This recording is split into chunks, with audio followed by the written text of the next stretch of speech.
നമ്മുടെ ഈ ലോകത്ത് 3 ആന വംശങ്ങൾ ഇന്നും നിലവിലുണ്ട്. ആഫ്രിക്കൻ ബുഷാന, ആഫ്രിക്കൻ കാട്ടാന, ഏഷ്യൻ ആന. നമ്മുടെ ആനയെ ഇന്ത്യയുടെ പൈതൃക മൃഗമായി 2010 ഒക്ടോബർ 22 കേന്ദ്ര സർക്കാർ പ്രഖ്യാപിച്ചിരുന്നു. നമ്മളിൽ പലരും ആനപ്രേമിയാണ് അല്ലേ? ശരിക്കും നമ്മൾ ആനയെ സ്നേഹിക്കുകയാണോ അതോ ദ്രോഹിക്കുകയാണോ?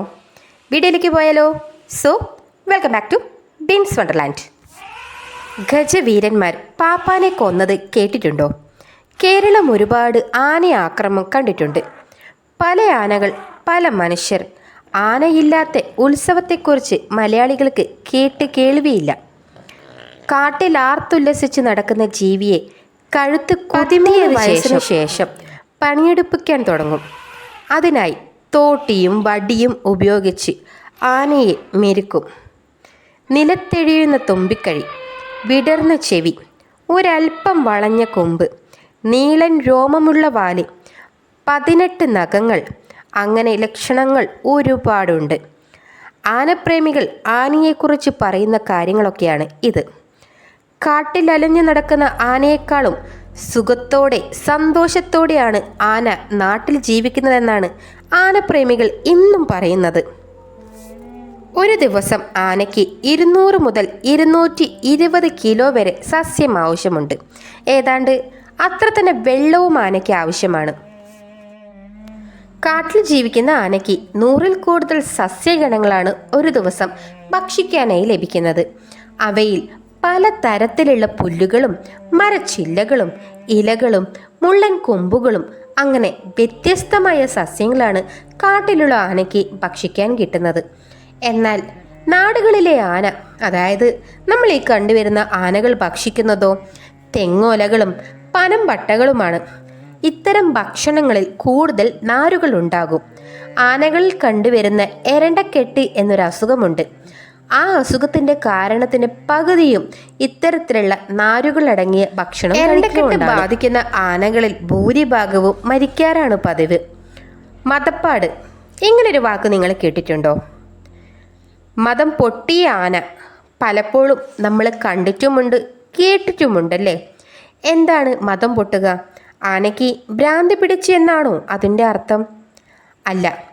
ആനയുടെ ജീവിതത്തിലെ ഏറ്റവും പ്രധാനപ്പെട്ട സമയമാണ് മദപ്പാട് എന്ന് പറയുന്നത്. ഇണ ചേരാനുള്ള സമയമാണ് ആനകൾക്ക് മദപ്പാട്. ഏഷ്യൻ ആനകൾക്ക്, ആണാനകൾക്ക് മാത്രമാണ് മദപ്പാട് ഉണ്ടാകുന്നത്. ആനകളിലെ ടെസ്റ്റോസ്റ്റിറോൺ എന്ന ഹോർമോണിൻ്റെ അളവ് കൂടുമ്പോഴാണ് ഇത് സംഭവിക്കുന്നത്രേ. ഈ സമയത്ത് ആനകളിൽ ടെമ്പറിൻ എന്നൊരു കട്ടിയുള്ള സ്രവം പുറപ്പെടുവിക്കും. അതായത് ചെവിയുടെയും ആനയുടെ കവിളിൻ്റെയും ഭാഗത്തായി വരും. ഇതിനെ നമ്മൾ മദപ്പാടെന്ന് വിളിക്കുന്നു.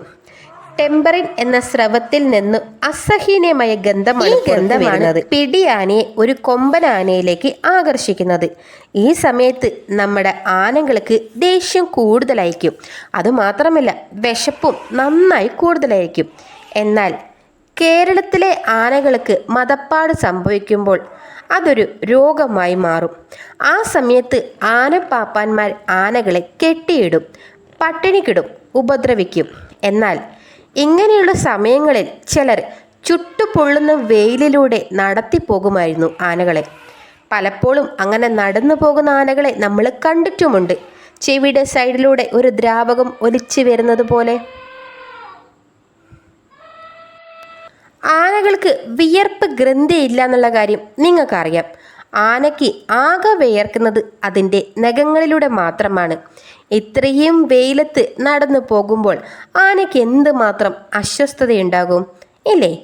അതുപോലെ തന്നെ നിലത്തിൻ്റെ ചൂട് ആനയുടെ കാലിലേക്ക് അടിക്കുമ്പോഴും ആനയ്ക്ക് അസ്വസ്ഥതയുണ്ടാവും. മദപ്പാടുള്ള സമയങ്ങളിൽ ആനകൾക്ക് ദേഷ്യം കൂടുതലാണ്. ഈ സമയത്താണ് പലപ്പോഴും ആനകൾ പ്രശ്നമുണ്ടാക്കുന്നതും ആനകൾ പാപ്പാനെ കുത്തിക്കൊല്ലുന്നതും.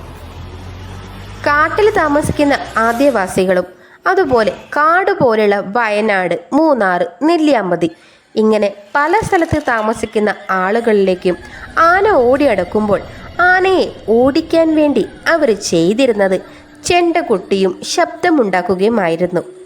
എന്നാൽ ആ ശബ്ദം കേട്ട് ആനകൾ ഓടുന്നുണ്ടെങ്കിൽ ആനയ്ക്ക് ഭയം കാരണമായിരിക്കില്ലേ? നമ്മുടെ നാട്ടിലെ ആനകളെ നമ്മൾ ചെയ്യുന്നത് എന്താണ്? ചങ്ങലയിൽ കെട്ടിയിട്ട് മുമ്പിൽ തീപ്പന്തവും വെച്ചുകൊണ്ട് ചെണ്ടയുടെയും മദ്ദളത്തിൻ്റെയും ശബ്ദത്തിൻ്റെ ഉടമ്പടിയോടുകൂടി നടത്തിപ്പിക്കും. പോരാത്തതിന് വെടിക്കെട്ടും. ആനകൾ എന്തുമാത്രം ഭയക്കുന്നുണ്ടാകും? പലപ്പോഴും ശ്രദ്ധിച്ചിട്ടുണ്ടോ നിങ്ങൾ?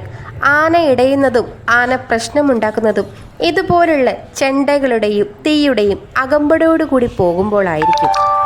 പാവം പിടിച്ച് ഈ മിണ്ടാപ്രാണികൾ എങ്ങനെയായിരിക്കും ഈ വെടിക്കെട്ടിൻ്റെയും ചെണ്ടയുടെയും തീയുടെയും ശബ്ദവും വെളിച്ചവും കണ്ടുകൊണ്ട് നിൽക്കുന്നത്? ഓർത്തിട്ടുണ്ടോ നിങ്ങൾ എപ്പോഴെങ്കിലും? എന്നും ആന പാപ്പാനെ ചവിട്ടിക്കുന്നത് പറയുമ്പോൾ ഒരൊറ്റ കാര്യം ഓർത്താൽ മതി. എന്തുകൊണ്ടായിരിക്കാം ആന പാപ്പാനെ ചവിട്ടിക്കൊന്നിട്ടുണ്ടാകാം? ആ മിണ്ടാപ്രാണികൾക്ക് ഒന്ന് മിണ്ടാൻ പോലും പറ്റുന്നില്ലല്ലോ. അതെങ്ങനെയെങ്കിലും ഒന്ന് പ്രതികരിക്കുന്നതാവാം. എന്തായിരിക്കാം നിങ്ങളുടെ അഭിപ്രായം? വീഡിയോ ഇഷ്ടപ്പെട്ടെങ്കിൽ ഉറപ്പായും കമൻറ്റ് ചെയ്യാനും സബ്സ്ക്രൈബ് ചെയ്യാനും ലൈക്ക് ചെയ്യാനും മറക്കരുത്. അപ്പോൾ മറ്റൊരു വീഡിയോയുമായി ഉടൻ തന്നെ വരുന്നതായിരിക്കും. Bye bye from pins Wonderland.